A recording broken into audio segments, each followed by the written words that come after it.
G'day. So I would just like to take a look at Dante's famous epic poem Inferno, which is Italian for hell. In English, we know the word inferno to mean like a raging fire, a very hot fire, but the Italians apparently use that as the concept for hell. So this epic poem that was written by this guy Dante has all these different levels of hell in it. So he does this funnel shape sort of depiction of what hell is like, starting from sort of upper levels, or less kind of bad levels, down to the lowest sort of pit of hell where the devil himself is located. And apparently he was guided through hell by an ancient Roman poet by the name of Virgil. That's quite interesting. So it sort of relates to concepts that are out there, of hell, not only in the Catholic Church, but I think in other belief systems as well. So let's start at the basic level of hell, which is kind of like, I guess you could say, more or less the concept of purgatory. It's described here as limbo, so sort of somewhere in between places. So here it describes how Dante goes into this first circle of hell, which is described as limbo, but it's kind of like the Catholic concept of purgatory. It's not really hell proper. It's kind of like a place where you get sort of a lowbrow version of what heaven's going to be like. So, like heaven for the spiritually poor people, I suppose. So here it describes it as being people who are unbaptized and people who have lived their life as pagans but have lived a virtuous pagan life. So that they haven't followed the teachings of Christianity. And these people are not sinful enough to warrant full damnation, but they didn't accept the teachings of Christ, so they didn't believe in Jesus Christ. So they're sort of in this limbo place. They don't get into heaven. They don't go to hell. They end up with this kind of, as I say, lowbrow version of heaven. So what is it like? Well,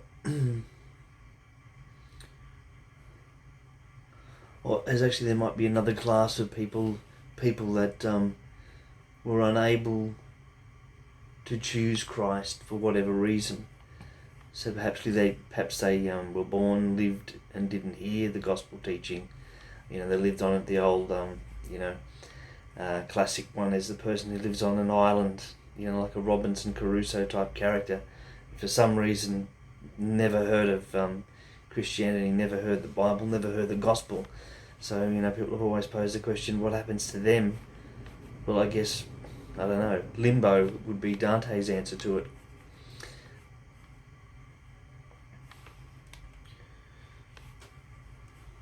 And he's describing here that when Dante went into limbo,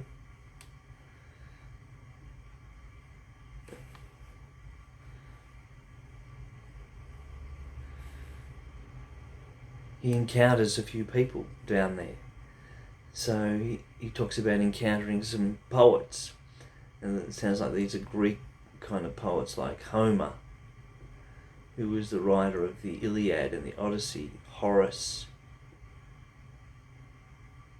who was a Roman poet, Ovid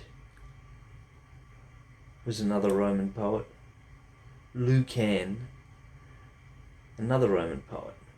So he encounters all these poets or philosophers, and they reach the base of a great castle surrounded by 7 gates and a flowing brook.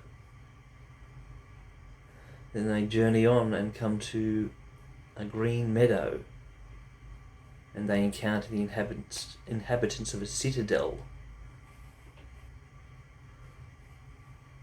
So there's a lot of sort of more Roman characters that they meet.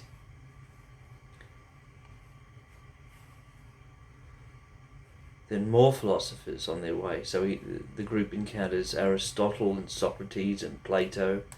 So there's a lot of these Greek philosophical characters as well. And I think all these characters, the idea is they were great philosophers and thought about morality and ways of living and things like that. So they, even though they may not have, definitely didn't follow the teachings of Christ, they certainly, lived what would be considered virtuous lives. And so, according to Dante, they've ended up in this place which is in between.